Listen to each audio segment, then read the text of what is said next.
केंद्रीय मंत्री बोल रहे हैं जिनकी पार्टी सरकार का हिस्सा है कि बिहार में शराबबंदी कानून पूरी तरह से अब जो है फेलवर के कगार पर है, यानी फेलवर हो चुका है। इससे ही पहले मांझी जी बोलते थे भी कि थोड़ा थोड़ा पिया करो। कल मुख्यमंत्री सम्राट चौधरी जी ने कहा है कि जो अवैध शराब के कारोबार में लिप्त हैं, जो कुछ बना लिया है, उन पर सरकार की पैनी नजर है और खजाना भी खाली है। सरकार की ही मंशा है, लेकिन न निगलते बन रहा है न उगलते बन रहा है और अपने ही सहयोगियों से कहवा रहे हैं। इसका मतलब सरकार की मंशा है कि शराबबंदी कानून को समाप्त कर दिया जाए और द्वार खोल दिया जाए ताकि खजानों में पैसा भी आए, चूंकि खजाना खाली है। नमस्कार, आप लाइव सिटीज देख रहे हैं। आपके साथ मैं हूं वसीम खान। देखिए, केंद्रीय मंत्री जीतन राम मांझी ने एक बार फिर बिहार में शराबबंदी कानून पर सवाल उठाया है। देखिए, उन्होंने कहा कि गुजरात के तर्ज पर बिहार में शराबबंदी कानून लागू होना चाहिए। ऐसे में एक बार फिर सियासत गर्म है। आरजेडी चुटकी लेते हुए ये कह रही है कि देखिए, अंदर से हमला केंद्रीय मंत्री जीतन राम मांझी ने किया है।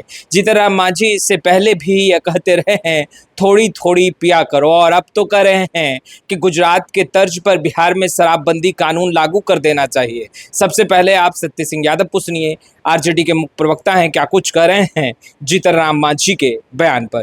देखिए, शराबबंदी कानून पर एक बार फिर हमला हुआ है और हमला इस बार अंदर से हुआ है। जीतन राम मांझी जी ने किया है, जो सरकार के पार्टनर हैं, अपने भी मंत्री हैं और बिहार में उनके पुत्र मंत्री हैं, यानी केंद्रीय मंत्री बोल रहे हैं जिनकी पार्टी सरकार का हिस्सा है कि बिहार में शराबबंदी कानून पूरी तरह से अब जो है फेलवर के कगार पर है, यानी फेलवर हो चुका है। गुजरात के तर्ज पर बिहार में शराबबंदी कानून को लागू करनी चाहिए। ऐसे ही पहले मांझी जी बोलते थे भी कि थोड़ा थोड़ा पिया करो, यानी प्रभोग भी करते थे पीने वाले को कि पिया करो। अब बिहार में हालात क्या है, एक पैरल इकोनॉमी है शराबबंदी के नाम पर, उसके आड़ में चल रहा है सत्ता संरक्षण का पूरा, उसमें वो भी आती है। हालांकि कल मुख्यमंत्री सम्राट चौधरी जी ने कहा है कि जो अवैध शराब के कारोबार में लिप्त हैं, जो कुछ बना लिया है, उन पर सरकार की पैनी नजर है। शराबबंदी कानून को समाप्त करने के लिए भारतीय जनता पार्टी और एनडीए के अंदर से कई बार कई विधायकों ने सवाल खड़े किए हैं और मांग तक की है, और खजाना भी खाली है। सरकार की ही मंशा है, लेकिन न निगलते बन रहा है न उगलते बन रहा है।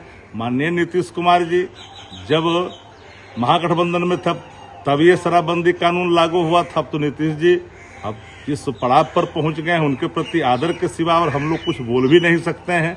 अब नीतीश जी सम्मान के प्रतीक सिर्फ बच चुके हैं। तो अब सरकार जो वर्तमान में जिनके हाथों में है, अगर वो शराबबंदी कानून को समाप्त कर करके नए तरीके से शराब खोलने की अगर द्वार खोज रहे हैं और अपने ही सहयोगियों से कहवा रहे हैं, इसका मतलब सरकार की मंशा है कि शराबबंदी कानून को समाप्त कर दिया जाए और द्वार खोल दिया जाए ताकि खजानों में पैसा भी आए, चूंकि खजाना खाली है। तो आपने सुना शक्ति सिंह यादव को। देखिए, वही शक्ति सिंह यादव जो तेजस्वी यादव के बेहद ही करीबी कहे जाते हैं। और आज जीतन राम मांझी ने हिंदुस्तानी अवाम मोर्चा सेकुलर के राष्ट्रीय कार्यकारिणी की बैठक में बिहार में शराबबंदी कानून को लेकर एक बड़ा बयान दिया। उन्होंने सवाल भी खड़े किए और उन्होंने कहा कि देखिए, गुजरात के तर्ज पर बिहार में भी शराबबंदी कानून लागू होना चाहिए, क्योंकि देखिए, बिहार में शराबबंदी कानून लागू है, मगर सूखे नशे का जो सेवन है वो बढ़ा है। और ऐसे में देखिए, जीतन राम मांझी एक बार फिर मुखर तरीके से कहते नजर आ रहे हैं कि बिहार में शराबबंदी कानून को लेकर रिव्यू होना चाहिए और गुजरात के तर्ज पर शराबबंदी कानून जो है वो बिहार में लागू कर देना चाहिए। अब आरजेडी इसे तंज के रूप में किस तरीके से ले रही है और कहते नजर आ रही है कि अंदर से हमला किया है। जीतन राम मांझी ने केंद्र में मंत्री हैं, एनडीए की बिहार में सरकार चल रही है और शराबबंदी कानून पर ही सवाल उठा रहे हैं।